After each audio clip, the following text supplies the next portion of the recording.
Welcome back. I'm Jacob. I'm BB.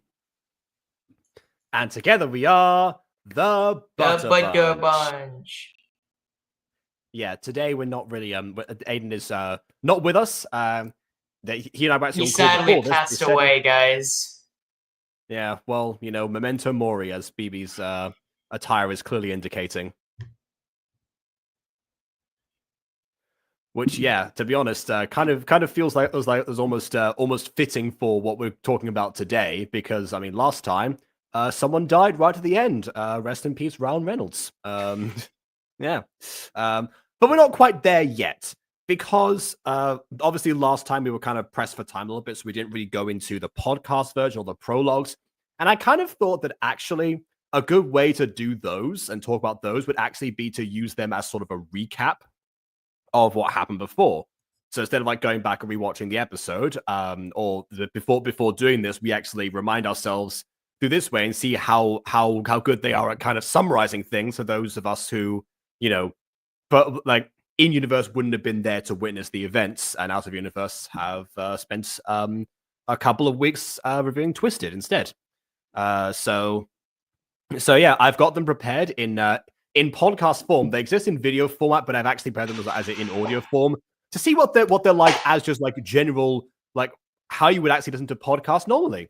So we're going to give those a listen now. We've got the prologue and chapter 1, which I think in total are both are longer than the actual episode in question. So anyone watching the VOD, you might want to skip some time in the future. But yeah, we'll make that very apparent by the fact that there won't be a video playing aside from this. So I guess without further addition, let's have a listen. What kind of keychain is holding your keys together right now? Is it a gift from your mom that she picked up last minute at a Denver airport kiosk? Is it a twist tie your landlord looped around your house keys when you signed the lease? Is it a Swiss... And no, but of a lie, the keychain's tie is twisted.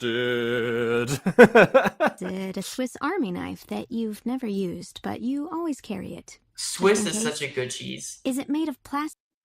I mean, it's a region of cheese, but yes, okay, sure. All right, then. It's sentimental or utilitarian. Whatever your keychain looks like, it's with you everywhere you go. It grants access to your home, your vehicle, and even your secrets. The link between you and a million possibilities. But prior to this moment... I was caught off by the music. I thought I accidentally like opened up a tab or something. I was like, wait a minute, where's that coming from? I was like, oh no, it's fine. It's just they've played it as a podcast would, yes. Swiss top tier sandwich cheese. Interesting. I don't know. I think it's just a good cheese and like melted cheese I think is how cheese should be used in the first place, but melted Swiss cheese, that's some good shit. Fair enough. When was the last time you really thought about the story your keychain tells? Take, for instance, the keychain on my desk. A couple of weeks ago, given that my keychain is House of Leaves merch. Of course it is. That's okay. That was not me. No, someone rang the bell over here. I was like, what? Oh! Guys, Aiden's here! It is 10:30 at night. Who on earth is calling? The buttons downstairs, like in the reception of this building, they're not connected to like the right floor, so sometimes people call the wrong floor. But still, it's 10:30. Who is okay? Anyway, someone who has my work schedule. Is a short chain attached to a larger ring. Suspended in the center is a circular disc about the size of a quarter that spins when you flick it.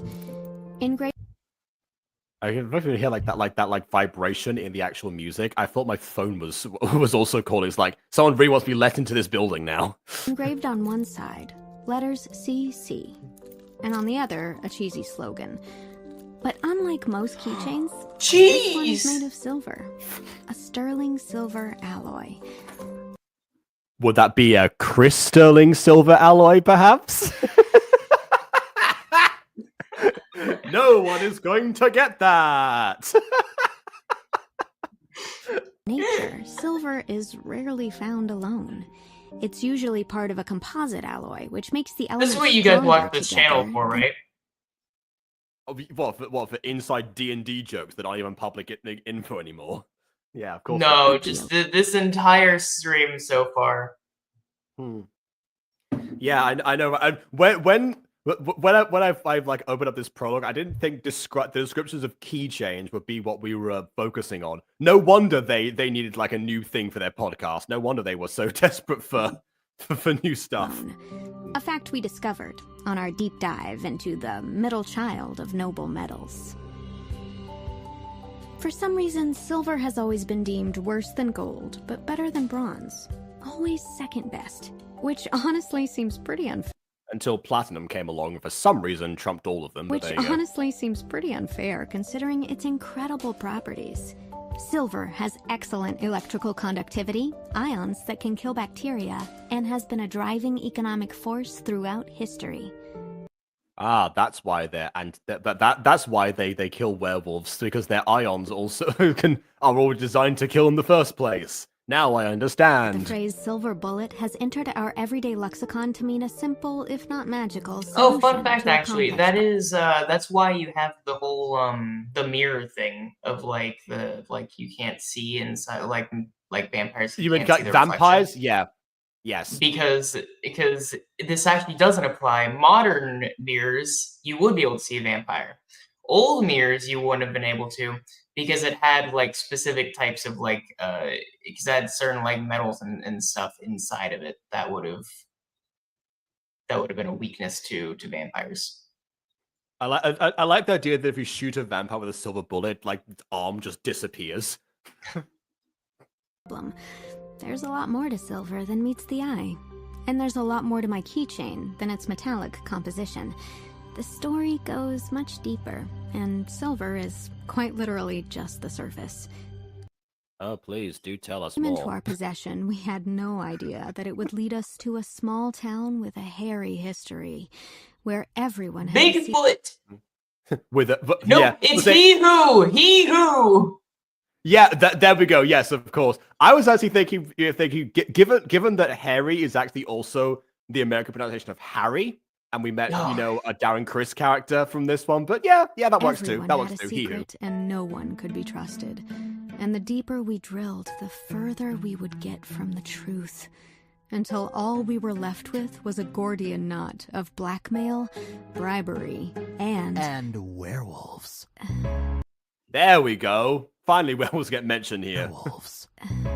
Sure, werewolves. But also, Okay, so I'm wondering this: is that in universe, are they playing their music live for this podcast? Like they have like the buttons that were like sort of like how my audio interface, which I just pressed the button of and I almost turned off by accident. Is it, sort of how how I have buttons like I technically play music from if I wanted to, but I just don't set it up. Like if they just have them like this. They could. I imagine they're probably doing something closer to what I do for A Rip in the Dark, which is pretty common for a lot of like narrative podcasts, where a lot of it is pre-recorded and edited in post. Yeah.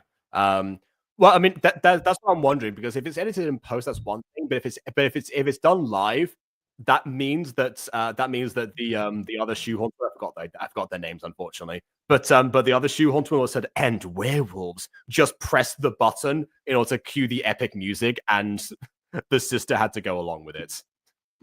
That is a funny image, but I would doubt it. Okay.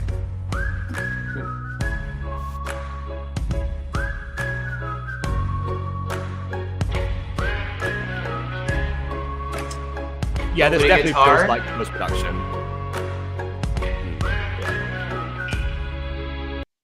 I'll take this over the phone vibrations.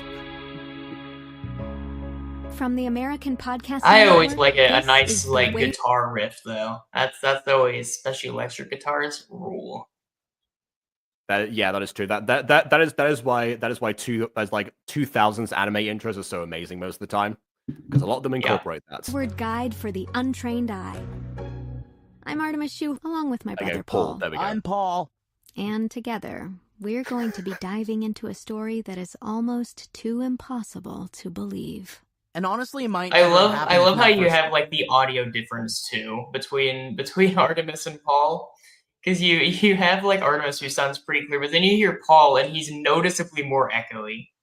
Which is kind of weird considering that they record this in a bit of a radio station where you would think the microphones would be uniform to each other. Like I've been in those recording booths before. They have like a dual setup most of the time, and for podcasts even more so. I mean, there's a lot of different ways that could have happened, honestly. I mean, on one hand, it might not be meant to be taken so literally. Maybe it's just part of the joke. The other aspect is if you were to take it more literally, there's like maybe Paul's speaking like further away and Artemis didn't decide to move. There's a possibility that maybe the podcast isn't being done like all within like one space within like one time, and it's at like different points, and so the conditions be different. String of bizarro coincidences. Couple factors, and maybe a few teeny tiny missteps on our part. Or rather, misguided acts of journalistic initiative. But let's not get ahead of ourselves. You may be wondering, what is the Wayward Guide for the Untrained Eye? And what does it mean? And why is it so difficult to say? Well, the Wayward... Oh, is this the first podcast they did together? I mean, I guess that explains why they started with keychains. Well, the Wayward Guide for the Also, the title Eye... reminds me of Hitchhiker's Guide to the Galaxy. I'll throw that out there. I mean, they both have guide in them, so yeah. Eye is... Sure, they're also fairly long, though. Yeah. First pair of glasses. You didn't realize how bad your eyesight was, but then you put them on, and suddenly you can see things that you couldn't see before. You know, was that stop sign? It's true. It's true. Yeah, I was waiting for you to comment. Yeah. Yeah, I didn't know anything was wrong with my eyes for a very long time, and for a while there obviously wasn't. But I say obviously you guys actually haven't seen me without my glasses, or some sort of vision aid. But no, yeah, my eyes were normal for a while. It wasn't until like middle school, like 6th or 7th grade, 6th I think, where I started squinting a little bit, and people started like raising questions like, "Oh, can you see?" And I'm like, "Yeah, I can see it." And that was partly true. I could. I didn't register really though, because it's such a gradual shift. Yeah, it's essentially like the frog in the boiling pan type of situation. Essentially, yeah. My eye just kind of died, and I had no idea. And so we ended up doing. I was nearsighted. Late high school though. I miraculously shifted within about a year from like nearsighted to just actually blind. So yeah, there you go. Legally blind. Yeah. Yes, it was. Yeah, you just need a little help. And I guess that makes us your. We still have no idea why that happened either. We were like, if this gets any worse, then we really got to do some like medical attention, because this isn't normal. You aren't supposed to jump that much within a year. Those of you who don't know us, my brother Paul and I have been producers here at APN for quite a while. So when the chance came along to propose a story for Wayward Guide, we were primed and raring to go. I'm autistic, so astigmatism is kind of a given for me, but... Like really prepared horses. But there were plenty of capable hosts with their own pitches vying for the same position. For context, if you guys don't know how that works, a lot of autistic people end up having astigmatism. That doesn't really clarify anything. It just because you no, but it associates a connection there that I didn't establish earlier. Right. Okay. Is actually part of a secret organization of magicians who run our deep state government in an Illuminati-style fashion. No, get out of here, Paul. Are you trying to steal my story? What everyone thought was a priceless Basquiat was actually painted by artificial intelligence. The food pyramid is just... I mean, when was this made? I think too long ago for that to be so much a purposeful reflection on reality. Yeah. Oh, okay. So okay, I see. The episode 1, because that's why I had the tab open for that. Episode 1 apparently came out in October 2020. So 2 things about that, of course. Yes, too early for that to be relevant, but also a reason why the audio quality might be different. Maybe they're recording this remotely, like out of universe. Yeah, COVID. Yeah. Oh, that. What was I gonna say? No, I forgot what I was going to say about the rest of that. Anyway. Beginning of Big Dairy's conspiracy to milk the consumer dry. All I'm gonna say is, 2-in-1 That's a nice pun. shampoo conditioner. But we had found a better story. Or more accurately, a better story found us. It all began with a voicemail. Hello, Miss Shoe-Horyn. My name is Ryan Reynolds. That's Okay, now I remember what I was going to say. So, so because like the tab I had open was our previous stream, because I was checking the comments before. There weren't any comments, but I was checking if there were any. I looked down the description because that's where like the link to the original video would be, so I could see like when it was posted. And what I found was that you know, like YouTubers like the people mention thing. It has Ryan Reynolds, but like the actor Ryan Reynolds in the description. It's like unassociated. name is Ryan Reynolds. That's RyanReynolds. I'm calling to tell you. Well, I'm here to offer Thank you for really clarifying that. a story, a really big story. I think you'd be very much interested in. This thing. Bigfoot. Appreciate it if you could give me a call back. I don't want to say too much just yet, especially on an unsecure line. But I don't have a cell phone, so you're going to have to call this number and ask the person on the other end to just leave me a note or... Yeah, but I won't tell you on an unsecure line. Anyway, please call this exact same unsecure line to clarify things for me later on. the other end to... So, okay. Actually, there is something there. So, this is almost... No, yeah. The technology was absolutely there. Probably there infinitely longer than that, too. You can go to a lot of phone companies and all that. I don't know if this is the case where you are, but at least here in the States where this is taking place, this exists, where you can go to a phone company and you can pay to like own a specific, like you can pay them to either give you ownership of a line or to lay out a line specifically for you. That's how a lot of government bases and like military camps stay isolated. They will actually like pay for a specific line and all that. So even if you have the number and all that, it's still not necessarily the easiest. It's all very, you can pay to get it highly like isolated for yourself. Yeah, that's what I was kind of thinking. It's like clearly Ryan doesn't have that in this case, and I guess is hoping that they will foot the bill in order to have a secure line. Either prepared for them. I'm sure it costs a stupid amount of money.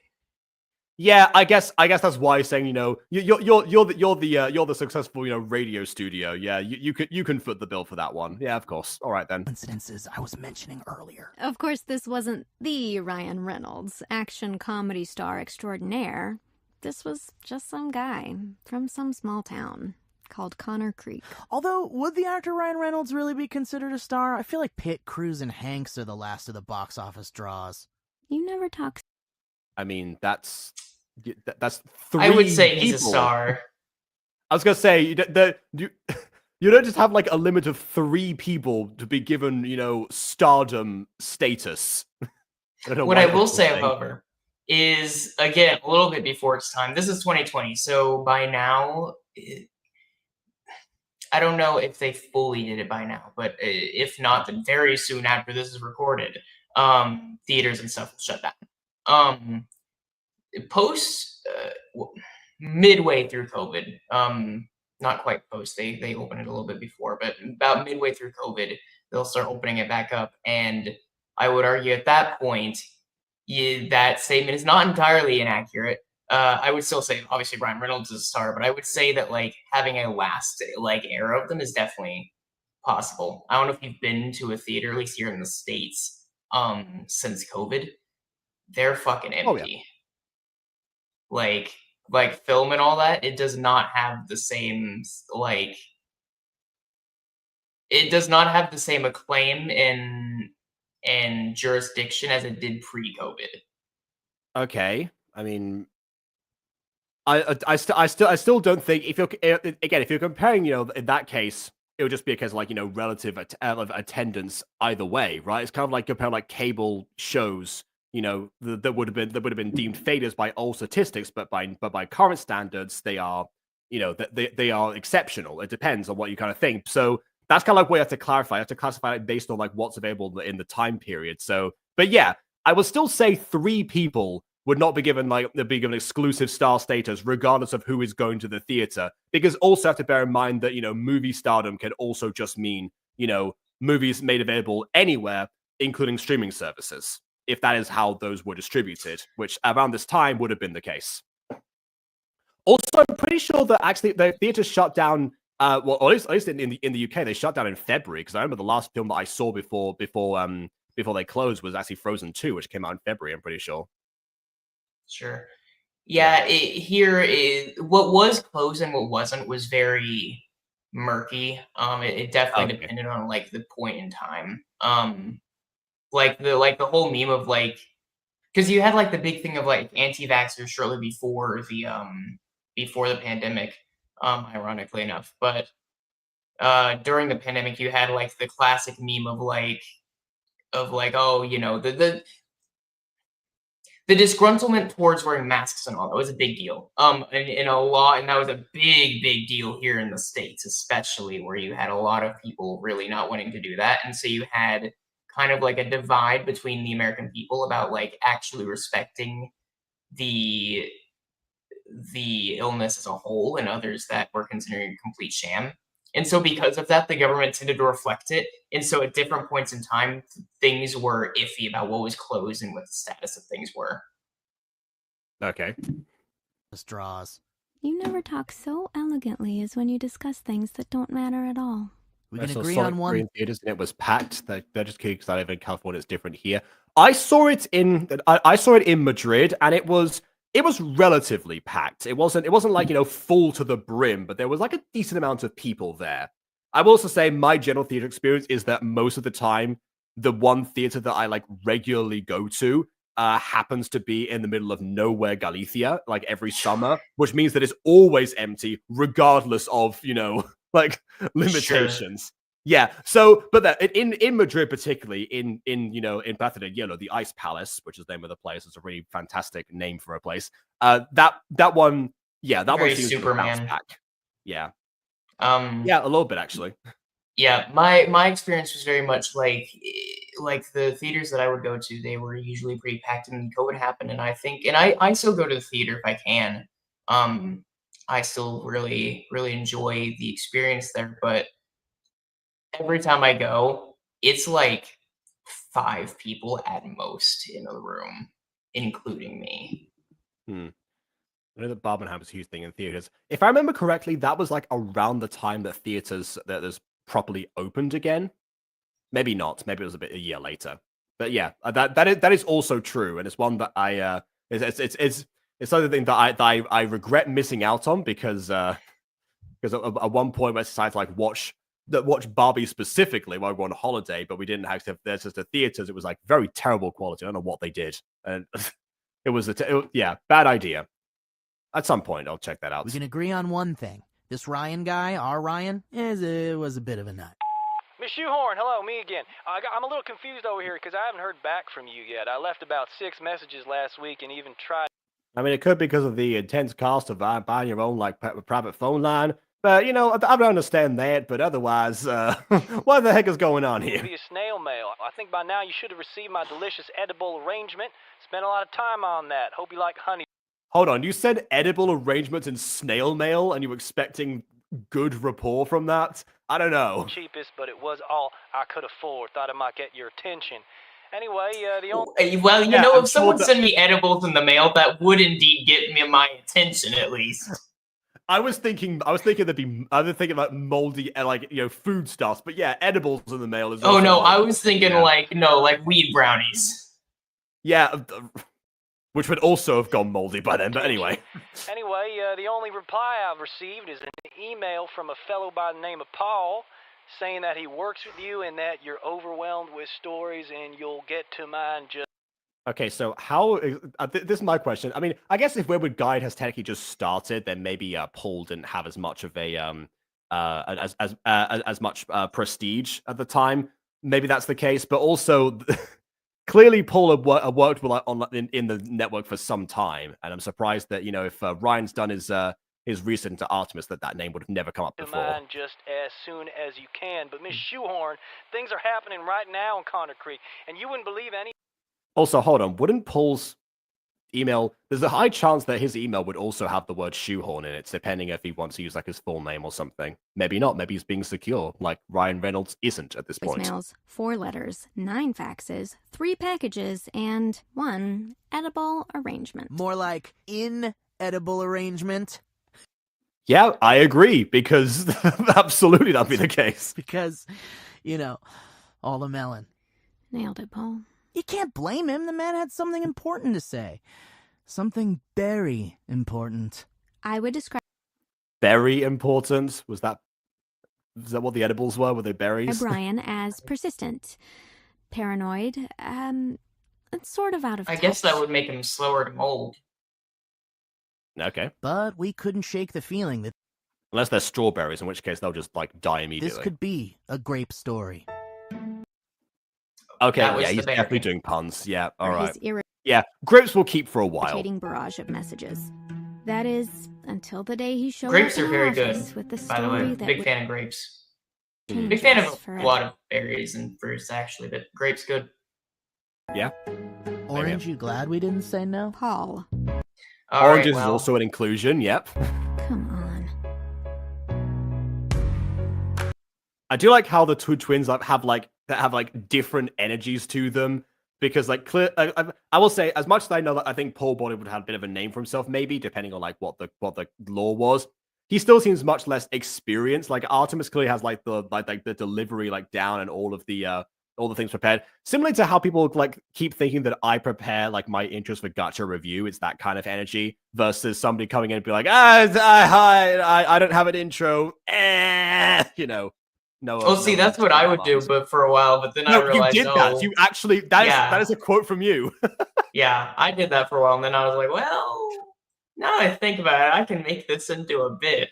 So Yeah, and you so now my intro is yeah.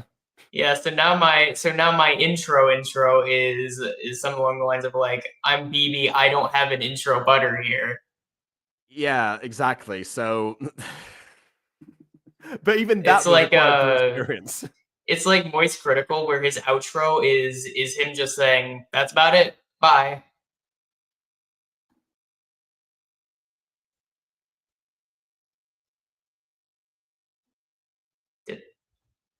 Did Jacob collapse? Hello?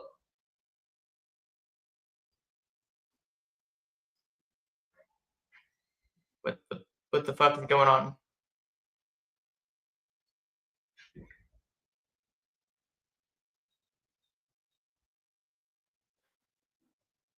Okay, I think that's better. What were you Okay, saying about I Moist can hear- Critical? Oh, I said it's kind of like Moist Critical, where his outro is just him saying, "That's about it. Bye." Oh, yeah.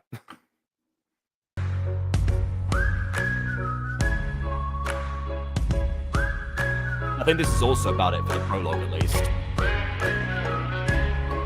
It makes sense, because this, I think, is the same theme from earlier, so it'd be a bookend. TinCanBros presents Wayward Guide for the Untrained Eye. Starring Mary-Kate Wiles. and Steve Zaragoza. written and directed by Corey Lubowich, Joey Richter, and Brian Rosenthal. Featuring Joey Richter! Kyle. I mean, yeah. Katie Ingleby. Krista Barrett. Matt Glenn. Okay, now I'm just remembering, going back to my theater experience. So in school for GCSE drama, what we had to do was that was because it was for like exams. So we had to introduce ourselves in a particular way. So when we did like different like units or something, we had to like we had to take a step forward, say our name, our candidate number. Also, depending on who it was, someone at the beginning had to say, the name of the school and the center number, which was also me, because of course no one else volunteered. So yeah, and that was like the order that we did, like unit 1, unit 2, whatever, and then everyone's like. We love Jacob's teacher pet stories. That's if no one else volunteers something, I'm just gonna like, all right, fine, I'll do it. Yeah, whatever. I normally wait because I know that if I don't, I will definitely like hijack stuff. It's like, okay, I'm gonna encourage other people. If they're not gonna take the step forward, then fine, whatever. Jacob's sitting there at the choir stands, counting down from 10. Yeah. Also, also, a lot of people like during that time they also like couldn't like keep a straight face, of course. So a lot of them like were very awkward, didn't know how to stand. They just like kept corpsing. It was a whole mess. So yeah, their names and cadet numbers were enough for them to be getting on with, I think, for the most part. Matt Glenn.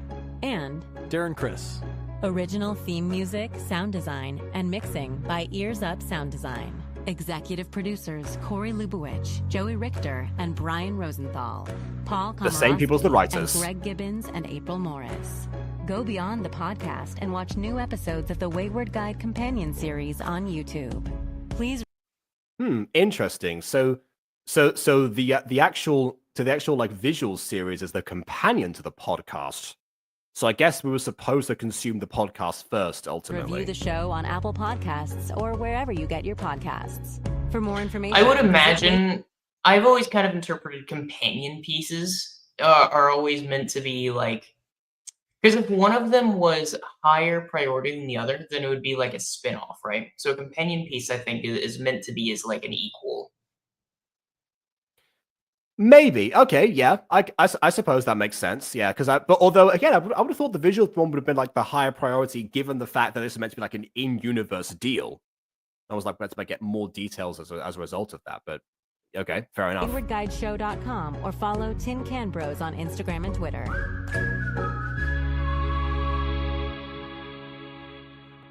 I guess for the YouTube version, it makes sense for them to promote other What stuff. kind of that isn't the keychain YouTube is one. holding your key? Oh, well, that's okay. Yeah, it's looped. All right, that was the prologue.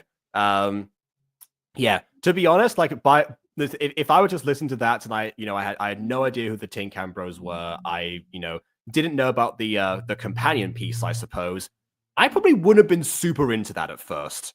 Like by YouTube standards, I would have thought like the whole description of keychains at the beginning would not have like grabbed me to begin with. I mean, it was. And also, I'm not sure like how that. I'm not sure right now the mystery behind that's like how it ties into the Ryan Reynolds story in the first place, because that's really what they should have opened with, unless they're really building into something with that particular keychain. And it's my understanding it comes into play sometime in the actual companion piece. But yeah, I don't know. I guess that's a good summary of, I guess, like, I don't know, the first part of episode 1 actually, but yet chapter 1 is coming up and that's a separate thing. So I wonder what they're going to like build on now. They're going to like go into, oh my gosh, Ryan Reynolds is dead or something. I mean, I suppose they. Yeah, I guess the prologue would have like the purpose of prologue is to set the stage. So. Yeah. Definitely should have checked that one out first. Yeah, from this point on, for all the other Wayward Guide videos we're going to do, by the way, it will just be like the previous chapter followed by the episode of the day. But yeah, because we didn't do the prologue last time, here we are now. Do you have a plan for the last episode of the podcast? I don't know. Maybe that could be like at the end of the at the end of the last episode, we'll just like do like that would be like a sandwich episode maybe. But yeah, regardless of that, for right now, let's keep going with chapter 1. Chapter 1. Fears. Over a millennia of human evolution, we've developed a lot of them. Large animals, strange-smelling foods, great heights. And we usually think of I must not fear. Fear is the as mind bad killer. things, but they help inform us what not to eat, what not to do, and how to generally stay out of trouble. Fears are deep subconscious guardrails that keep us on track from not dying. But there's a more modern fear phenomenon. FOMO. FOMO. The fear of missing out. That's interesting. Actually, I am noticing a bit of a theme. So in the first episode, we made mentions of a few different like that was something that struck me as odd in the prologue actually, where it was talking about a few things, and I like reading, so I didn't really care so much about like the random like key monologue, but like I did think it was interesting how many of the concepts they're talking about felt so disjointed. Because they kind of hopped around a little bit, kind of like, like I would, Yeah. And that kind of took me off guard. But now I'm listening to the intro to this. Actually, I'm realizing it feels like it was kind of linking to the idea of fear as a whole, right? Because it's going like FOMO, that connects to the bit about like a journalist who's gone their nose into things a little bit too much. The fear of strange foods, right? The whole berry thing. Swiss cheese. There's like the primal guardrail thing, which goes back to like the idea of the werewolf. In a sense, now all we need is the the heights being described, and then we got the full package, I suppose. Speaking of full package, apparently a couple of blooper episodes to go with the last podcast. Okay, so in that case, maybe we'll check out the bloopers as well as the last podcast as like an extra, as like the final Wayward guide video for us. That'll make sense. It's an artificial fear, really, made popular by Instagram, Facebook, and all the sharing of highlights we do on social media. I mean, a lot of fears are artificial, but yes. Highlights we do on social media, and it's not particularly useful. I mean, that's my question. Did it actually come from social media? Because I'm pretty sure yeah, because I think I heard about fear of missing out like a long time before I was ever on social media. Obviously, social media existed at that point, so maybe that was where it came from originally. But I don't know. It feels like a concept that would be like could apply to almost anything. Or to general peer pressure almost. Yeah, FOMO FOMO as a term originates from the social media, but the concept of FOMO, even before it's like named, I think is probably one of the more primal things. I mean, like we're constantly trying to congregate and become a group for a reason, like we want to experience things as a single entity together. Yeah, come to this Taylor Swift concert. Blow your life savings and get terrible access. But hey, at least you can say you were there. Oh wait, hashtag we were there. Unis honest. There, I get in a sense. Also social media related, but yeah. Is someone else making the better choice? Like it or not, it's a driving force behind a lot of the decisions we make. It can make you tentative to the point of paralysis. And it's something we wrestled with for this show. In fact, we had planned to investigate an entirely different story than the one you're hearing. But FOMO got the best of us, so we changed course, unleashed... If I recall in episode 1, that also got, roundly rejected. Questions. Did we make the right choice to abandon our other story? Were we wrong in listening to someone we had barely vetted? Was this going to cost us our jobs? But it turns out, these fears were not the useful kind. And once we committed to the Ryan Reynolds story, we'd have more to fear than we ever could have known. That's an interesting thread. So, okay, hold on. I actually really like that idea. So this is something that gets touched on a little bit, maybe, but I don't know that I've seen it really explored, that I think could be cool if went in that. So in this one where we're talking about fears, they mentioned a lot about like the primal aspect, but then they also mentioned like at the tail end they're like, but not the useful kind, right? So the split between what is a useful fear and what is not. And I think that could be an interesting thing to follow along. That's what she opened up with. She opened up with useful fears and how they're not always negative, but then compared that to FOMO, which would not be a useful fear and was actively holding them back. Sure, I guess that's fair. I just didn't process it, I guess, until just now. But regardless, that's classic intro dynamics there. Bring it back and circle it round and then proceed to the actual thing. Yeah. Sure. I hope we kind of focus on that as like a major theme. I'd be interested in seeing them kind of like take apart and dissect what makes a fear important and the different uses of it. Maybe, although maybe they've kind of already done what they needed to with that. With episode 1, we already had like the hesitation behind them and the insistence of Ryan Reynolds, and then like we had like the fears like in the actual town itself because of how unsettling, everyone is. Dylan Saunders as like a prime example there, which of course, again, followed up by, the fear of death in the, after seeing like, saying that is like what they're dealing with. So yeah, they do indeed have more to fear, and they probably will focus mostly on that. But hey, maybe at some point maybe they'll have to wrestle with like, should we get out of here or should we continue this? Do you want to risk death or risk, unemployment? We'll see. I'll say it kind of reminds me of the setup for Blair Witch originally. Because the sequel to Blair Witch was meant to be, because like the first one was about like the human mind and very much like the classic Lovecraftian style of like insanity and like and playing a little bit with like the darkness of humanity being like incited by the dark forces beyond or whatever. But like, but the first Blair Witch very much was about like the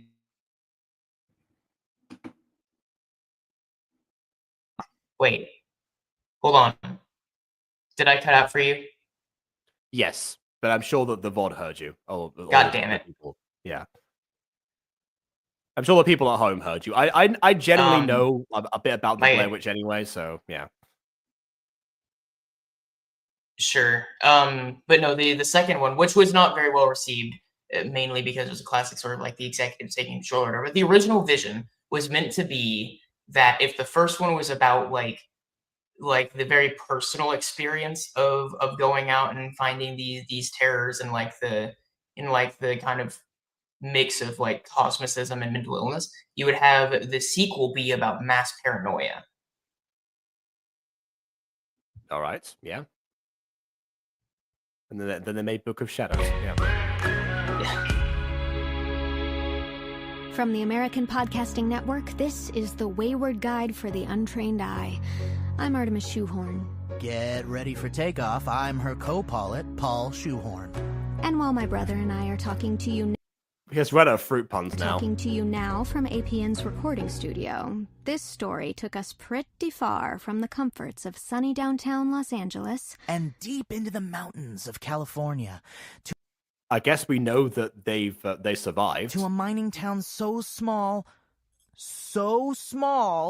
How small is it? So small that it doesn't even show up on Google Maps until you zoom all the way into Street View. Wait, hold on, I got another one. Give it to me again. How small? So small that their zip code is 7. Just 7. Man, I'm on a roll. How small? So small. Wow, these are appalling. How small? So small, they only have one Starbucks. You could tell that Paul is either using humor to mask what he's gone through after the end of the series, or like it did not affect him as deeply as it might have. A town so small that you normally wouldn't even give it a second thought. I mean, the only reason we were going was because of Ryan Reynolds. In our line of work, people send us dozens of messages a day with hot tips for stories, and more often... But they don't always send you edibles, do they? In our line of work, people send us dozens of messages a day with hot tips for stories, and more often than not, they're hooey. Fan mail does get weird, though. That's why that trend of like reading fan mail and all that kind of stopped on YouTube, because eventually you did have the weirder people. Well, I thought those ones wouldn't really be featured in those, but yeah. I'm pretty sure it's crap. Well, no, sure, but opening up the floodgates of like, hey, send me your shit, ended up backfiring. The story was, seemingly, all chaff. But despite the red flags, there was a feeling I just couldn't shake. Stories don't usually chase you down with in-person visits and edible arrangements. When he just showed up at our office, that's when I remember thinking, maybe Ryan's story has everything. Corruption, politics, big business, little business, sticking it to the man. Mostly because that's what he kind of described. Little business, sticking it to the man. Wow, I'm really getting myself all worked up. And maybe that's just the tip of the iceberg. Well, that's the intro mode coming in. You're getting practice, Paul. We didn't want to pass up what could be our golden ticket. But our original story seemed like the safer bet. Then the FOMO kicked in. Was Ryan's hunch intriguing? Yeah. Was he deeply disturbed? Quite possibly. But if we didn't take the leap, would we ever stop wondering what we could have uncovered in Connor Creek? Never. So we packed our recording equipment, grabbed the keys to the company car, and hit the road. I used to Look love at the car. road trips we took. I like how we say the company car, like this massive radio station only has one company car that the employees can like take out if they need to go and investigate in places. Took when growing up, watching the scenery They're on a whiz by budget. like a Okay, yeah, they can't afford a private line, can they? and the games you make up to pass the time. Artemis, not so much. I spy with my little eyes. Oh yes, the games you invent to pass the time. Paul invented I Spy, everyone. Something that starts with the letter A. It's me, and I'm not going to play this game. A long, that was- long time ago. I can still remember. Long time ago. I can still remember how that music used to make me smile. That song is 8 minutes long, by the way, so Artemis is going to get tired of Here's it. another one. Boink, Mary, Kill, the Babadook, the fish monster from The Shape of Water, or Sarah Koenig. I'm going to kill you if you don't cut this out, and Sarah Koenig will investigate your murder and exonerate me. Hold on, who is Sarah? Sarah Kane. What? Sarah? How do you spell that? Okay, Sarah. Okay, Sarah Koenig is a Canadian actress who starred in the CW television series The Vampire Diaries as Jenna Summers. Okay, I guess she also investigates stuff. Good to know. So come on, Jack, be nimble, Jack, be quick, Jack, flash set on a candlestick. There's no way. See, I told you, it goes on forever. Would you rather never be able to speak again, or you speak normally, but for 1 hour of every day you make this sound? I'd never. I know the most annoying sound.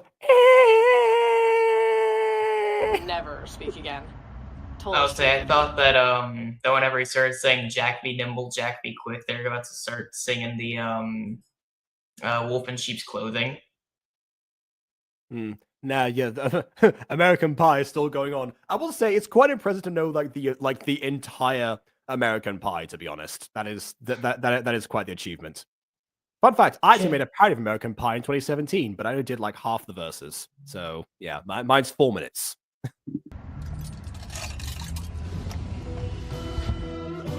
And it's also Harry Potter themed. This'll be the day that I die. Yep. It might be. Well, it might have been. Obviously, we know they survived because they did the podcast, but Again? For the record. one thing I'm wondering is that like, did they put away their podcast equipment for when they for like the episode portions? Because I don't remember them recording themselves as they went along, but maybe I'm just remembering that. For the record, I get very carsick, and we were in the car for a very long time. California is a very large state, and Connor Creek is not near anything. Not to mention you get impatient. Only sometimes. My mission in life, Artie, is to make sure you don't miss out on the fun detours. Don't you love all the weirdos you meet at gas stations? I can't even believe... I'm sure that Ryan Reynolds really appreciated, the taking of detours before arriving to investigate his, corruption story. I can't even believe gas is only $1.50 here. Wow. Maybe. Yeah, I can't believe that either. Why is that the case? If it's like a more difficult access, you would think the price would go up rather than down. We but should anyway. fill up a gas can on the way back. You know, for the big one. Shoot, I don't have a signal out here. Where you folks headed? Connor Creek. Have you heard of it? Oh, yeah. It's just right over that mountain range right there. Aha. See, Paul? I told you we were close. Heavens no! It's on the other side of that range, but you can't just go over it. Those access roads have been closed for years. Excuse me, can I get... You're going on a bear hunt, you see. You can't go over it. You can't go under it. Sent you. But fair warning, it ain't pretty. Anyway, you folks will have to take the long way around. This winding single-lane road right here, it'll take you right to Connor Creek. Might even make it before sundown. It's only 11 a.m. Well, you better get a move on it then. I'm sorry, is the long way round the entire mountain range? That's some Middle-earth logic right there. We could either go south in order to pass through another mountain range, or we can go through the forest of Mirkwood to the Lonely Mountain. Which one is going to be more cost-effective? I don't know. Well, you better get a move on it then. I could have done without him. Anyway, we traversed the narrow, winding roads that snaked their way towards Connor Creek until... Ooh, Snake Way. All the shout out to all the Dragon Ball people that have, still stuck with us. Yeah, me neither. It just And are starving for content. Yeah. out and stopped, and then when we opened the hood, a bunch of smoke Well, hey, I'm done with the remake now. I can get back to it, potentially. came out, and then it stopped and dissipated. Really Potentially. I have a million other projects, okay? I need to... If you know cars at all and know what was wrong, shoot me an email at p-shoe-horn@apn. So we found ourselves... So that confirms to me that he does in fact have his last name in his email, and Ryan Reynolds should have recognized that in the prologue. So we found ourselves on the side of the road. No GPS, no service, and no idea what to do, with evening quickly approaching. Oh, I knew exactly what to do. I mean, we would have fashioned a tent out of car mats and sound cables and then used our laptops for warmth. But I didn't have to put my plan into action. Luckily, someone from... I mean, that's some decent survival technique, I suppose, with, modern stuff. California is huge, like so big, I've never been to Northern California. I assume by that, that means you live in South California? Just by process of elimination, I suppose. I don't know. There's But two also, other directions there, but yeah. California is big. Very, very big. You may think it's a long way from your house to the chemist. That's just peanuts compared to California. There you go. Another you guys are a nice little island. Mm-hmm. Luckily, someone from Connor Creek was driving by and offered to take us the rest of the way into town. Yeah, I've been the sheriff of Connor Creek here for, going on 8 years now. So I guess again, this is where they must have been like in the car, because that was a scene cut in the episode. So it does suggest to me that we're listening to all the parts that they themselves like didn't show in the visual one. So it is a companion piece in that sense. Years now. Sheriff Madison is the one-stop shop for law enforcement in Connor Creek, and a reporter's dream interview subject. Friendly, talkative, and brimming with exposition. My family has been for generations, and actually my grandfather was sheriff as well as my great-grandfather. It's kind of a family tradition. My father from Daddy became an actor, but everyone still called him sheriff though because he played one in a movie once, and we all just figured, hey, that's good enough. As we drew nearer, she insisted that as city folk, we wouldn't find much of interest in their little town. Hey, why go to school to be a doctor when you can just go into a movie and pretend to be one instead? Well, Abby, yeah, there you go. Work for Hugh Laurie. Not too eventful around these parts. Though, we do have a city council election coming up this week. That's had everyone buzzing like beavers. We even have 2 human candidates this year and everything. But yeah. Beavers don't buzz. Maybe the ones that apply for council, maybe they do, because they just said we've got 2 human candidates this time, which suggests that the other ones aren't human. That's not uncommon. Well, actually it is, but like it's not impossible. There is a town, I forget what it is. The only reason I know this is because it was mentioned in one of John Marco's like bits, because he had been in the town. There was a guy there who was like, oh yeah, our neighbor, the dog, and everyone in the crowd named the dog like it was some great thing. Okay, did the dog run for election? Because that's the part that I'm really concerned about right now. I don't know, but the dog made it to mayor. Right, there we go. That's what I was, yeah. Yeah, a dog as a neighbor is one thing, but a dog as a mayor, that's something else. Yeah. Yeah, Is that dog was by chance? No. Okay. It's this year and everything. But yeah, we're simple folk. Not a lot of policing needed here. Unless, of course, she herself was a part of some illicit activity that needed policing. It remained to be seen whether she... Oh yeah, I just looked up dog as mayor, and here it is immediately. I remember this name. Mayor Max II. Born 2013. Died in 2022, unfortunately. 9 years. He was in California, Temecula, and was a golden retriever. Okay, hold on, wait. So if this Mayor Max, does that mean that Mayor Max the First was also a dog, or was Max the First a human? Let's see. Do you have is your dad famous? Yeah, as a side note, actually, I in one of my book series, How to Escape the Universe, which is partially written. Oh by my Christian, god! actually. The entire goddamn government of that town is dogs. His deputy go. mayors, Mitzi and Mickey, were his cousins. After his death, Mayor Max II was succeeded by cousin Max III, who was sworn in on December 10th, 2022. Holy shit! So he died in office, wasn't allowed to resign. Fair enough. Wait, in 2012, the nonprofit organization ARF hosted an election for mayor of Idlewild, which is part of the unincorporated community, has no local government. As part of the fundraising event of the organization, 14 dogs and 2 cats ran.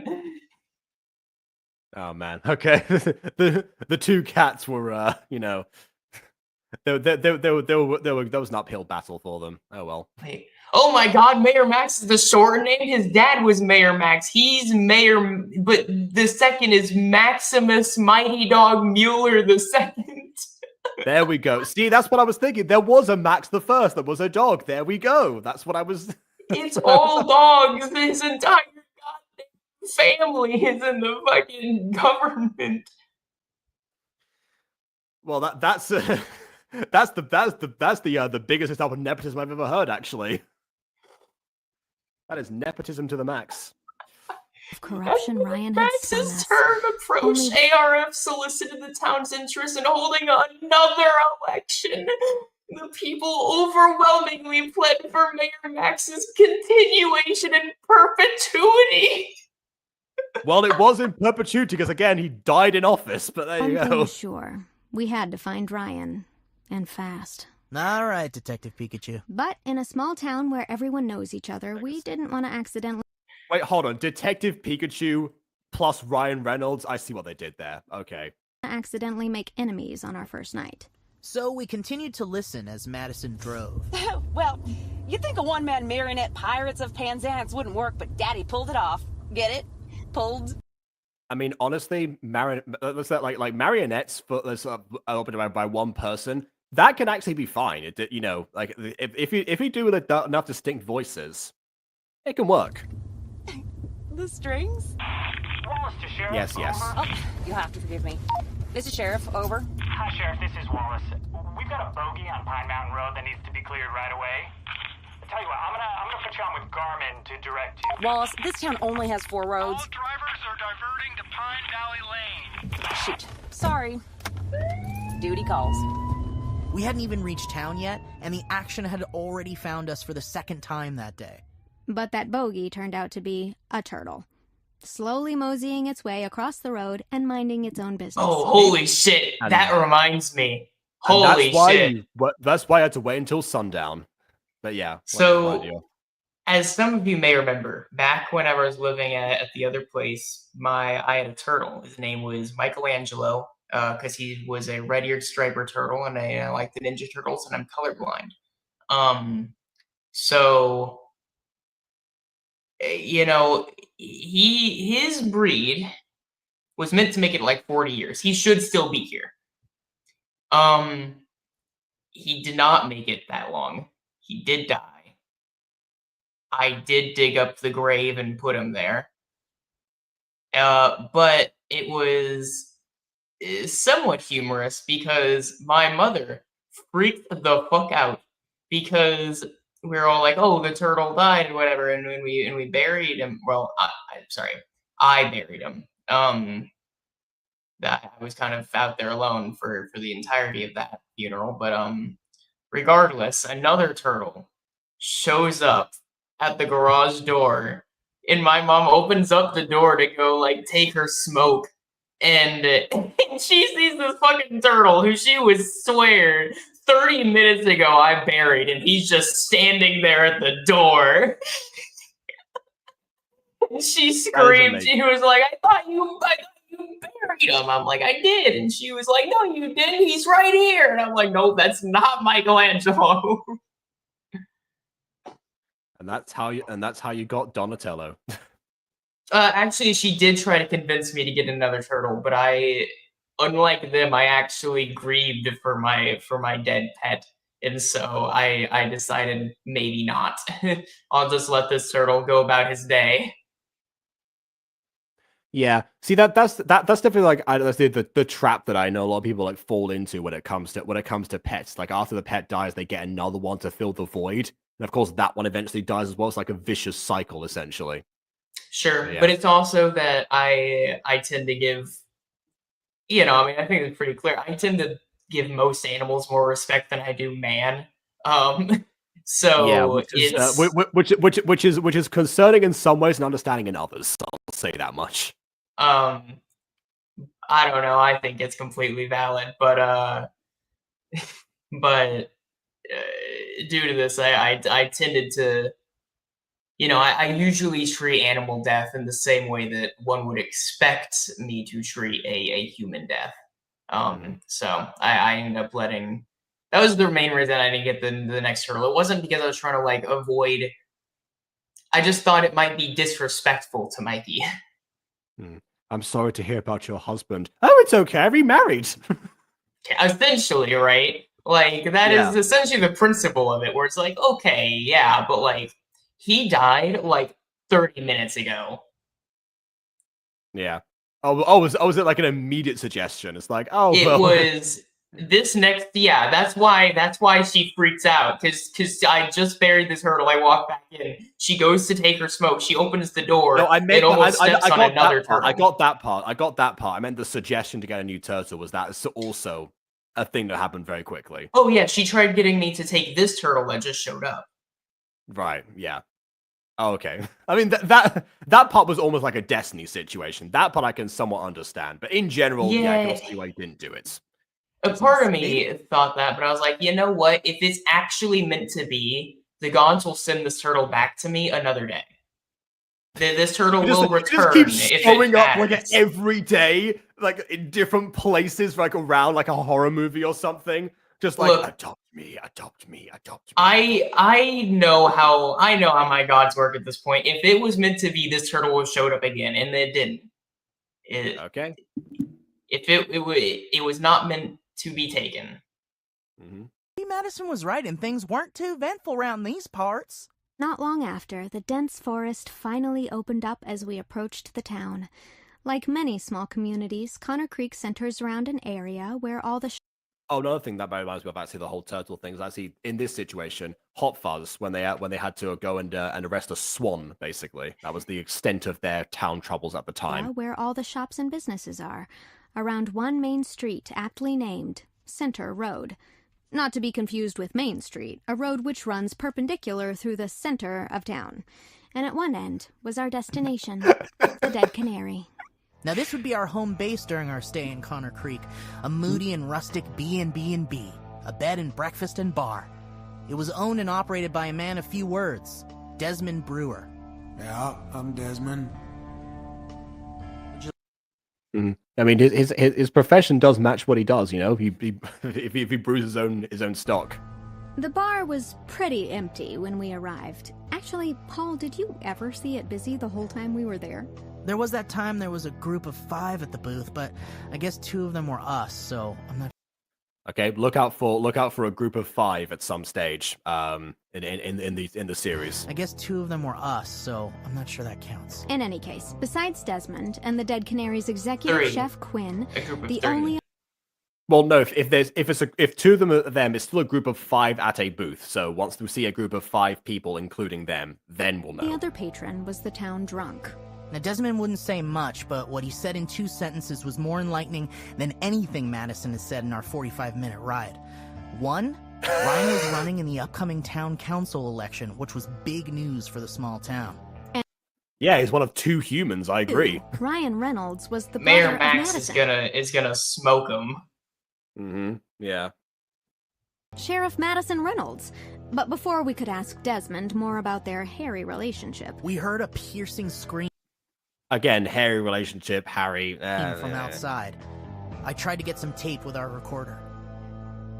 Before we continue, please note that the following contains the graphic description of a gruesome attack and may be upsetting to some listeners.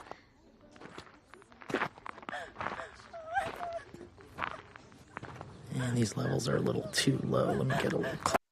Oh yeah, I think I do remember them recording this part. And these levels are a little too low. Let me get a little closer. Actually, let's give her some space. We found Sheriff Madison sobbing in front of the dead canary over the mangled body of Ryan. Our source had been completely torn apart, crimson blood pooling around him. His stomach Shouldn't have taken those detours. brutality was almost animalistic. No human could have done this. I threw up in my mouth a little and swallowed it back down. But as we looked around, Thank you, we couldn't Paul. see anything. The lamps of the town square barely illuminated the edge of the surrounding woods, and only a sliver To be of fair, if you moonlight don't, then like the second a little bit comes out, it's just a waterfall. Okay. woods, and only a sliver of moonlight pierced the cloud cover. Still For all gross, we but knew, Ryan's killer could still be there, hidden in the shadows. And here we were, in the middle of it all, with our primary source dead at our feet. We wondered if we should leave right then, retreat back to the safety and comfort we left earlier that morning. This is what I was thinking. You know, do they risk death or do they risk To unemployment? investigate Ryan's story, but his story had now reached a conclusion. And while we feared how dangerous it might be if we continued on, we foolishly had a greater fear of what we might miss out on if we... There we go. Useful verse. Yeah. And then 30 minutes later, an identical Ryan Reynolds showed up. It was meant to be. Next time on Wayward Guide. Now, you don't listen to a thing Ag says, okay? I promise that you're going to want to come take a closer look at this. No one else has got what I got, and they certainly won't be this forthcoming. Mr. and Mrs. Shoe-Horn, I do not mean to be dramatic, but... Mr. and Mrs. Shoe-Horn. I think someone misunderstood the relationship between the pair of them. Mr. and Mrs. Shoe-Horn, I do not mean to be dramatic, but this offer does have a time limit. And if you don't take advantage before it expires, I have a sticky little feeling you might not live to regret it. Wait, I meant live to regret it. You're gonna live to regret it. Live with no regrets, I say. FOMO be gone. All right. Yeah, all right. Please come. that entire bit was actually very Markiplier coded. Yeah. Imagine if actual Markiplier shows up in this. We already had Sean Astin for crying out loud. I mean, they could get him. Markiplier would be willing to do it. Probably, yeah. Like, he's even mentioned it quite a few times on like TinCanBros presents. on like the podcast and stuff he's been showing up in more recently, where he's like, yeah, people just never contact me to do podcasts and stuff because they always assume I'm busy. And usually I am quite busy, but like, I would like to do more of these, just that no one ever asks. Well, sure, okay, for the podcast, that's one thing, but then for the actual, episode itself, which would, he would have to also feature in order to, yeah. Honestly, I think he'd do it so long as he was respected. Like, that's part of the, like, he mentioned even back in, like, the FNAF movie, him trying to explain, no, I'm working on my own movie, that's why I can't, and they just would not believe him. Why would they not believe him? They should. They feel like the first thing about Markiplier, they should know that he's always working on some like major thing. Because he's a YouTuber. He didn't get any respect at the red carpet either. Sure. Okay, yeah, no, I get that part. I heard the red carpet story. But why would they not believe him that he wasn't working on something? If they knew about his YouTube career, they would have known about the stuff that he did. Yeah, but not because they just don't believe that a YouTuber can make a real movie. It's as simple as that. It's bias. It's not grounded in reality. I mean, if they were familiar with it, maybe they only watched the FNAF stuff, and that's why they. Because I mean, I guess it was only that's only the part that was relevant to what they were doing. But there you go. Yeah. Oh well, I guess has that other movie come out now? No, Iron Lung is not out yet. Oh well, okay then. I guess someday they'll know.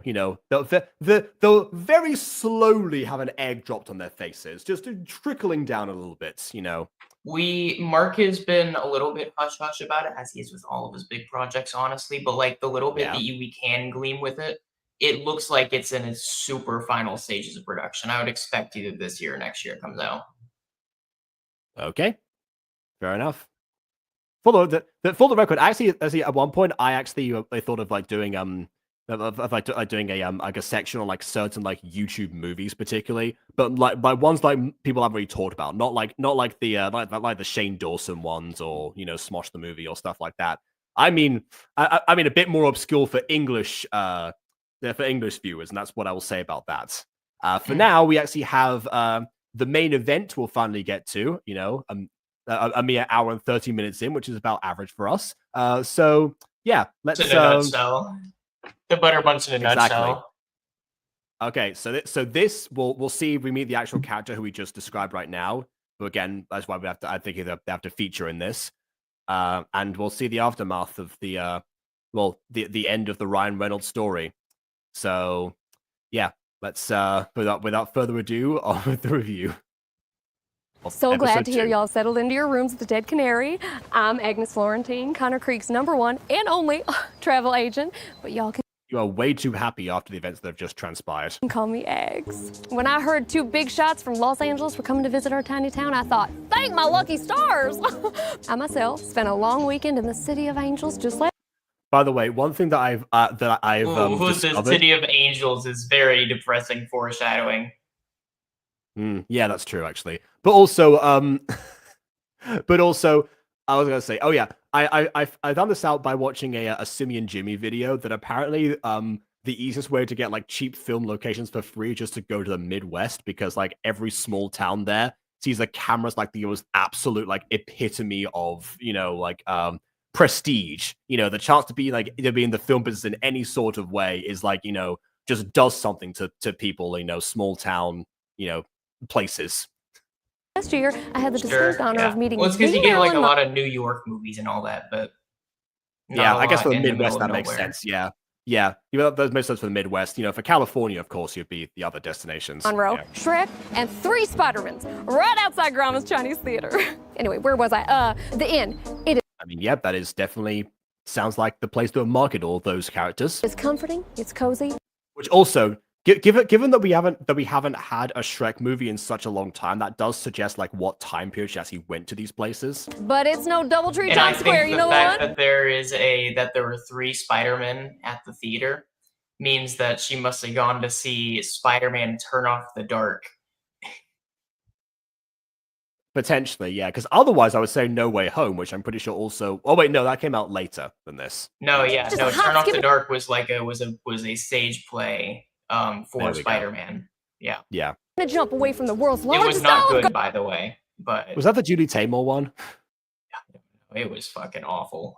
It sucked. How's that for luxury? Now my husband Brad, he's dead now. He said to me, Eggs, there's no way you can turn a 24-hour layover into a full-blown vacation. Glug, glug.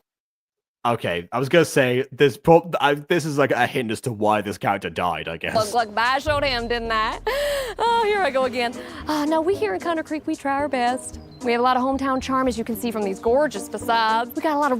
By the way, yeah, podcast equipment going on right now. So I expect this to be in episode 2.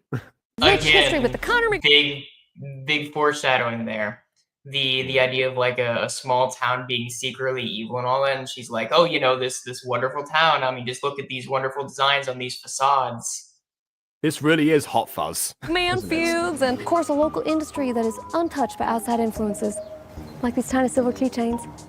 Let me tell you what, though, a cheesecake. Which, by the way, silver keychains. Someone mentioned in the comments of the prologue that it's the same design that the Artemis talked about in the opening. So. It's hard to tell from the camera, but apparently that's the descriptions actually do in fact match. Yeah. Well, I actually am really glad we sat down and did the podcast now. Actually, this just would not hit the same. In front of that's true. Yeah, and people have that's like the only advantage we've been provided so far. But again, we are only a minute in, so we'll see. Yeah, but we also had like the foreshadowing earlier, though. In front of theater, people dressed as characters, people paid to take pictures of them, kind of like Times Square. Yeah, that I have heard of this and I have seen this in media, so I get that too. But also, like I imagine that they would do so with like either timeless or eternally relevant characters. That's why Shrek seemed like an odd choice to me, particularly. Shrek is eternally relevant. I I mean, it's getting a new movie sometime, soon. So yeah, I guess in a sense. Yeah. He also Back in might the be car- like the longest enduring meme, though. Like, actually. Yeah. I ain't never hurt anybody, am I right? Excuse me. I really need to get this body on ice or it'll rot in the sun. I was on the floor right now. Oh, the body is Done. down. Okay. Yeah.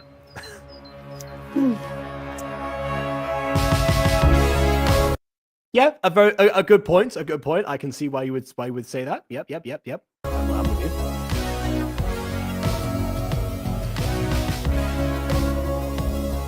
Also, I just love a good like close up shot to like a full like landscape reveal. One of my favorite camera techniques.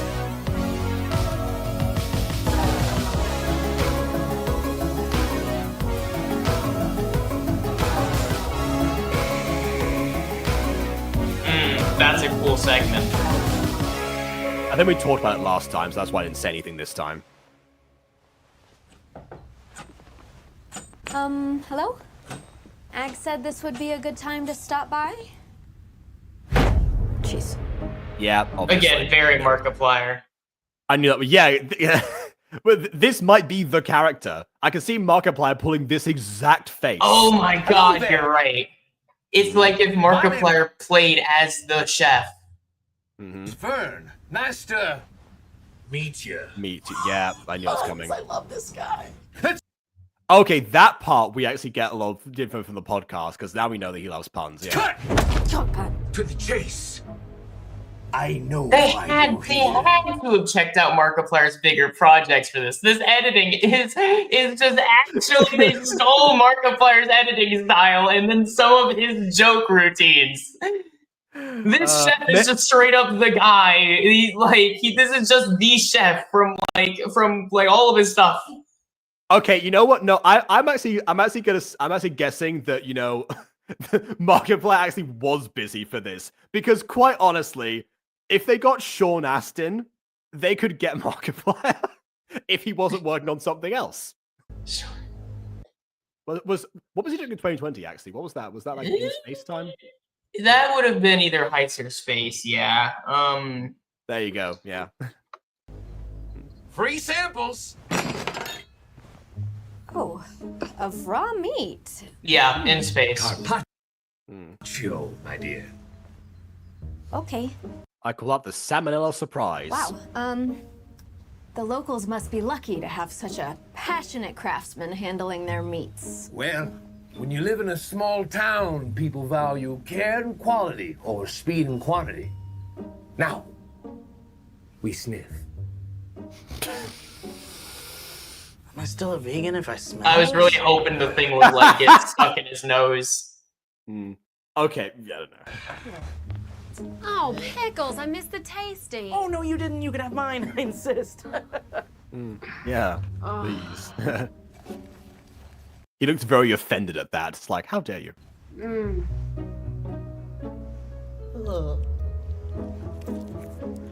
Oh God.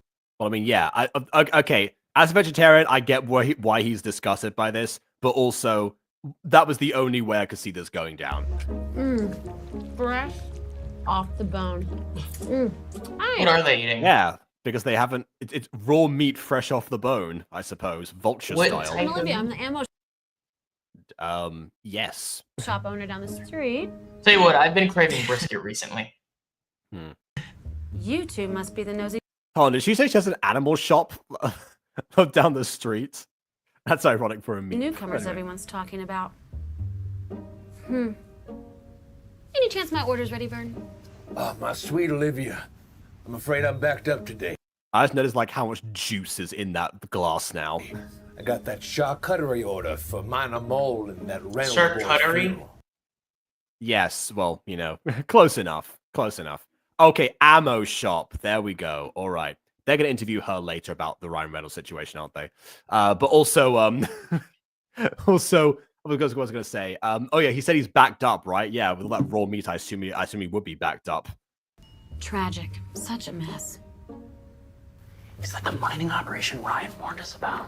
Tell me more about this Minor Mole company. Minor Mole is a company, just not about connecting with the earth, more about exploiting it. They're like Wow. So a company then. dark clouds, bad energy. You guys come in. I see light, crystals, purity. Oh, Oh. Okay, Apollo. Like, I think I mentioned this before, but the fact that we have like a twin named Artemis and that was not named Apollo was always strange to me. But yeah, I guess there you go. They've got the tarot card. They know what they were doing here. Oh, yes. Oh, Apollo. yeah, right next to Artemis. Uh-huh. Yeah. God of the sun. Artemis. Goddess of the moon. Mm-hmm. Hope. And then there's death. The Reynolds boy. Sad. We need to cleanse right away. Yes,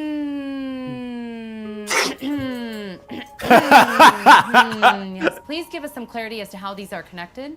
This is like me today. I had Jehovah's Witnesses like at the like as I came up, they were like in front of the access doors. Like they weren't like behind me or anything. I didn't like open up for them. They were like at the door. No one was there. Just I happened to arrive at that precise moment. Can I interest you in a Even turmeric shot? like even in a non-spiritual sense, I always find it funny now because in movies you always have like the during like meditative states. Like that's just not a thing that happens. No, that happens more in theater vocal warm-ups and choir ones, if nothing else. Paul. Oh God! Why would you drink that? Yeah, I didn't know if it was supposed to like dilute that or chug it or anything. Well, expensive. It's fine. Prism. Oh. I burned through 6 intention Of course, the name is Prism. candles. Okay. No, there's a problem with the username Prism because we obviously like are in frequent contact with somebody named Prism. But yeah, like as far as like an actual nickname in real life, My pocket is full of green jade at this point. Okay. Nobody is knocking on my door. What do? Am I gonna be alone forever? You have to excuse me for a few moments. Donnie has a standing appointment. Oh. that's why he's standing up. Yes, very nice. You guys here to do the story on the town?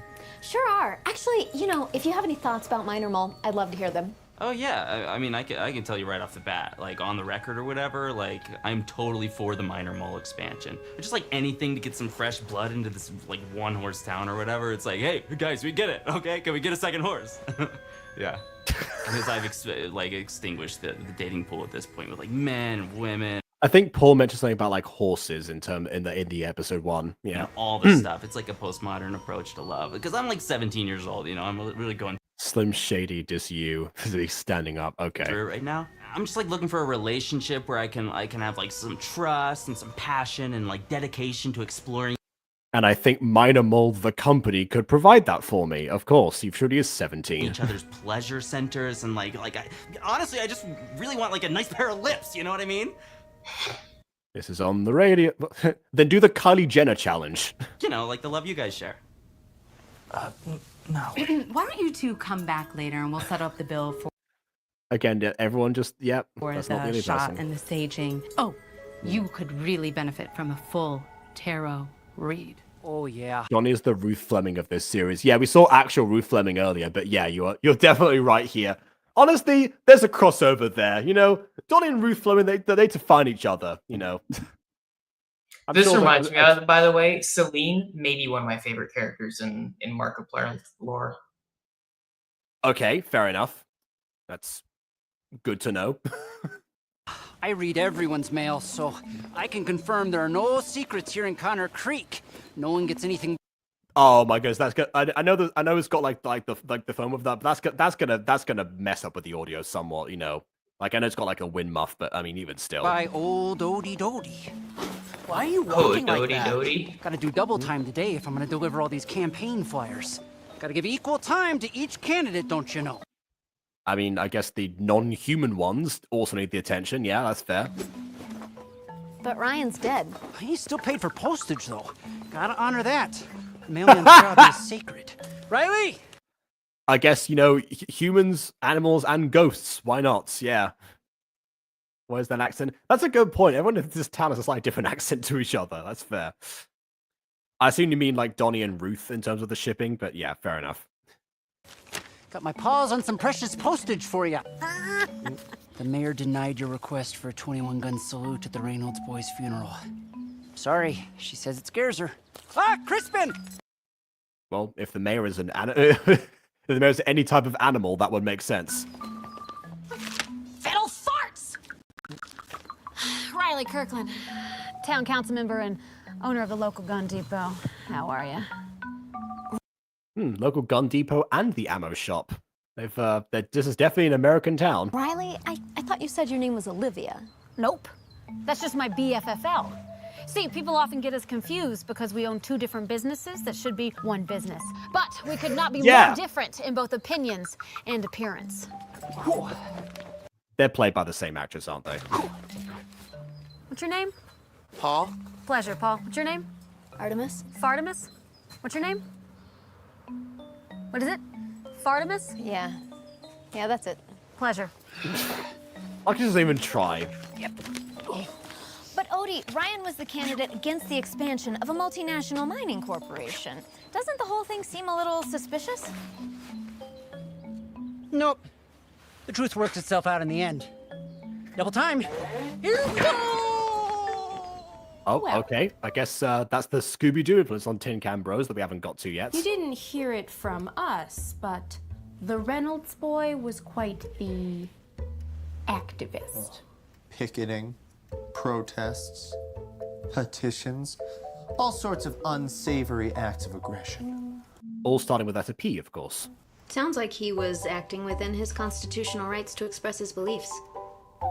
Yeah, they weren't really criticizing his constitutional rights as much as they were like his methods behind them, or like the way that, or like the vibe he gave off. It wasn't really a case of like he shouldn't have been doing those things. It's more of a case of like, you know, they didn't appreciate them. There's a difference. Oh, of course. Yeah. No, of course. Yeah. Of course. Of course. But compared to his opponent Truman, he was a little bit, Oh god, an opponent called Truman running for office. Yeah, we were thinking fun fact about me: my least favorite U.S. president of all time is Harry Truman. Extreme. Mm-hmm. Sometimes that can get you. Well, you didn't hear it from us, but the Reynolds boy was found dead on Main Street last night. You're right, they didn't hear that from you. Yeah, we knew that already.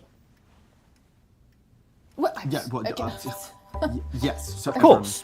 Everyone is, yes. But did you hear that he was murdered?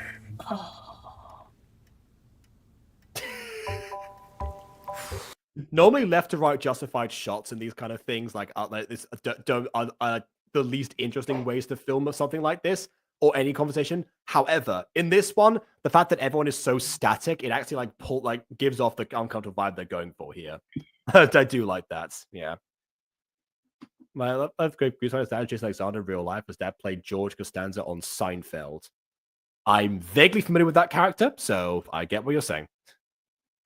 Well, today I've never seen Seinfeld, but you know, weird enough, the first time I heard of Seinfeld was actually during a film theory episode where they talked about like how how many licks it would take to poison somebody because apparently someone died that way in the show or something. But yeah, anyway, it was expensive. A lot of talking, not a lot of usable tape. Yeah, well, what's next? Find someone who can give us some real answers. Don't get mad at what I'm wearing. Just let me Oh, talk. hey there, busybodies. I arranged one more stop for y'all to meet our town historian, Aubrey Duckweiler. Yeah, and then one final last stop at Fletcher's Hall of Curiosities and Wonders to see the only dinosaur oh no, they have the same idea of like, you know, of one-upping each other as they do. living on Earth. Now, Barney, please, not now. I'm with important clients. Agnes, if the town travel agent isn't going to promote Connor Creek's #1 tourist attraction, then Is this Agnes's new husband? I guess I'm going to have to take matters into my own hands. Hey, who wants to see about this ad for? See, if that was the meat guy again, he would have said, "Answer into my own hams," you know. Anyway. I am so sorry you had to see that. What's this? Street cleaning violation. Violation? There's no signs here. Oh, you know what? The city ordinance info was in the Connor Creek welcome packet. I'll fax it to you ASAP. Right here. I mean, they still weren't informed about it beforehand, but okay. How are we gonna get a fax? Tommy, I can go fast. Just time me, all right? It's 30 seconds. I'll do it. God bless her. about as much time as left in the video. So So it's yeah. no surprise to me that this town is so Yes! torn over this election. I don't care about celebrity guests, but whatever. Sure has to get out of here. No. Bring on Nick Lang. Yeah. The history of Connor Creek is one of progress and resistance to progress. It's been a constant struggle here since the gold rush. Oh, You know what they say? Progress for the sake of progress, must be discouraged. Or as Umbridge would say, progress for the sake of progress must be discouraged. Shit, there's gold. I don't like it. Get out of here, progress. Mills? Just the second best kind of gold. Silver. The trail There it is. The silver ranking again from the prologue. goes out to Oregon. That kind of suggests to me that they wrote the prologue after they did like the first 2 episodes, but whatever. Mighty tough. So when the two families that founded this town, the Connors I don't and the know that I McMahons, see that, but Well, the references. Well, I guess obviously if we get so far from here, because that's how far we got in the series. But yeah, I suppose. Yeah, I don't know. It does seem like they had that material like prepared when they did the prologue, or they wrote the prologue maybe, and then afterwards they didn't update necessarily. But we'll see if that's the case going forward. discovered a silver Hold on, I want to hear the names of the families just in case it comes up later. founded this town. The Connors and the McMahons discovered a silver Okay, fair enough. I was wondering if they're going to make a Trail to Oregon reference with the name of the setting with the family, but they didn't. So never mind. mine. They said, you know what? Good enough. And over 150 years later, we feel the exact same way. Good You know enough. That's the town motto. With 2 families landing here, how did they decide on Connor Creek? Did something happen to the McMahons? A quick study. A rift developed between them of how best to manage the silver deposits. Tale as old as time. Some people say the McMahons got greedy. Others say that forces beyond comprehension were controlling those minds. Do do do do do do do. Wrong states, but anyway. But what we all think is that the McMahons gave up fighting and left to go find their fortune elsewhere. We're no strangers to strangers. in the black and Here in white. Connor Creek, Yeah, exactly. They tried to find their fortune there. They didn't get very far, did they? lots of folks pass through, and they take a lot of history with We them. love the So sillies. my family has done its best to put it all in one place over the years. Which reminds me, I have some very interesting maps to show you. 1 minute, you're gonna love these. I just realized actually the librarians talk about like forces behind comprehension and all that is in being a little bit of a history buff. I wonder if this is meant to. I wonder if he has the Necronomicon hiding around somewhere. I mean, this is the narrator of Nightmare Time, so I wouldn't, be surprised. But yeah. No brainer, but if you could be one of the sillies, who would you be? Well, I mean, Wiggly's the only one I could do a decent Webby. impression of, so I guess, yeah. Webby, because she's hot and powerful. I can only do Wiggly's voice, so I have to go with him by default, you see. I want to Yeah. be Webby. Yeah. Well, I guess I guess if we're including Webby, I don't know. It depends. Like, some people. It depends like how you would go about that. But yeah, Webby's If you one of include the Webby, then sure. sillies. Everyone in this town seems like they're hiding something. Just Well, got that now. The secrets of Connor Creek have got to be in here somewhere. Like maybe in here? Like the, I'm that's like hungry the now, most- so it would have to be the secrets of nibbly. Connor Creek. Okay. Written by DeSillies Dockwile. Oh no. I know that's the last name of the historian. It's not the same one, but come on, DeSillies. Whoa, Dockweiler. Maybe he was hiding something. DeSillies. Well, I mean, actually, I don't know. Dockweiler, in this case, he was kind of upfront about the fact that his family had been compiling this for a long time. So the fact there's a Dockweiler on the front cover there actually makes a lot of sense. materialized. Yeah. God, he's handling that paper. Oh my god. Oh my god. He's handling it. He's handling it so roughly. He's so brutish with such ancient parchment. Such finery! Oh, the horror! Look, man, that shit. Look at that paper. That's paper that's seen some shit. That's a relic. You can't just be back here like destroying it. It's barely legible. You don't want your fingerprints over it.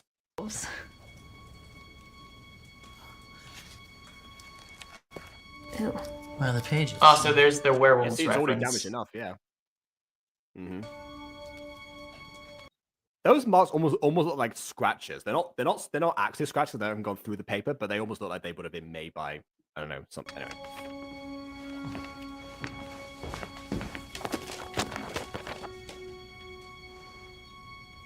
What are you doing? Looking at my history books, even though I brought you history documents? You shouldn't have seen that. Why did you think they came here, you fool?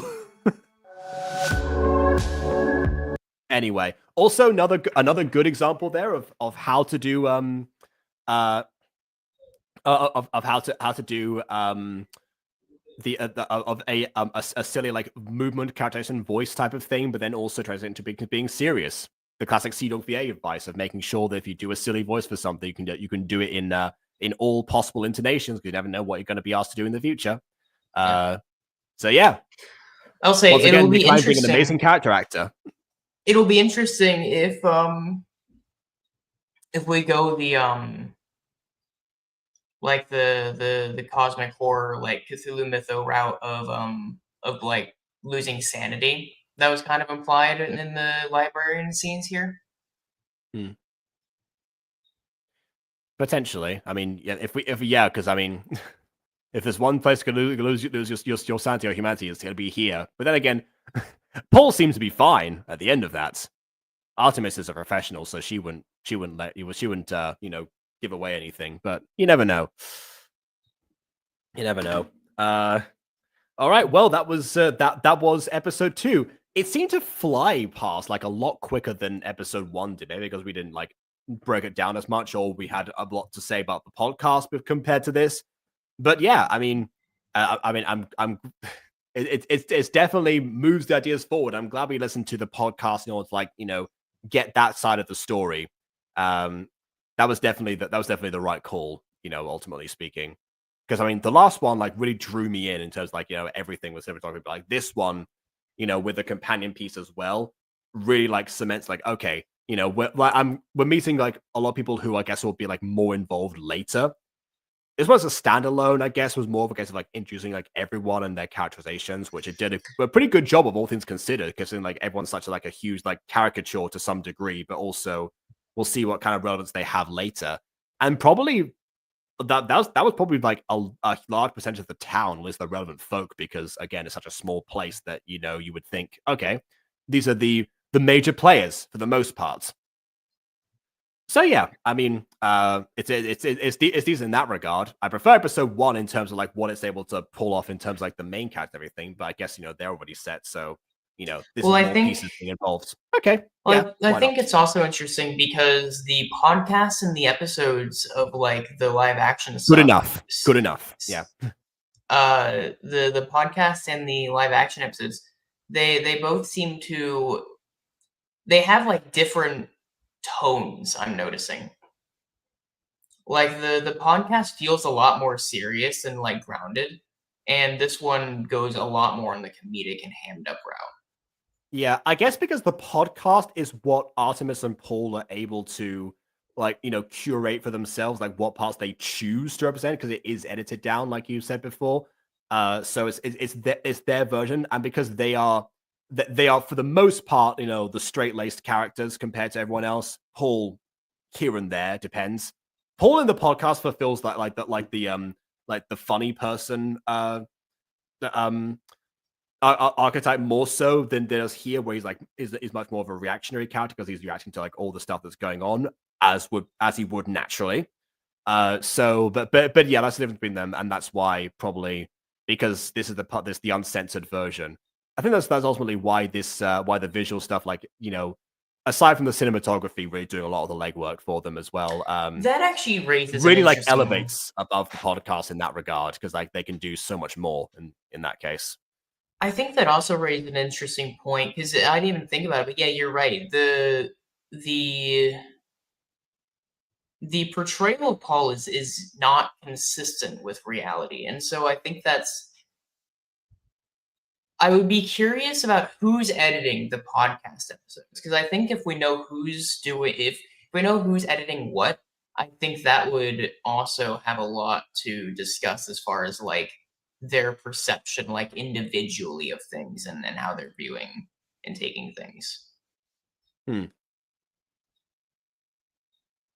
Yeah, well, maybe we'll get an answer to that sometime later, because obviously the actual credits in the podcast itself are the out of universe TinCanBros ones, as aligns with the executive producers here and all that other stuff. So yeah, I don't think we ever get like an in universe one. So we'll see in the future if that ever becomes apparent. Maybe it's just some employee of APN that we just never heard of before, which would be underwhelming but realistic. We'll see in the future. Is there a end credits piece here? There isn't. Okay, we're done. That's basically it. Bye. I mean, wait, no, that's not our outro. Silly me. All right. So let's know your thoughts, means of liking or silly. disliking. And yeah. Oh yeah, that's right. Yep. Okay. Let us know your thoughts by means of liking or disliking, and leaving your commenty comment in the description. Not description. That's not where it goes. And we'll see you all soon. Your enough in commenty another- wommaties. Yes, leave us your commenty wommaties. And we'll see you all soon enough in another Butter Punch video. Toodle pip.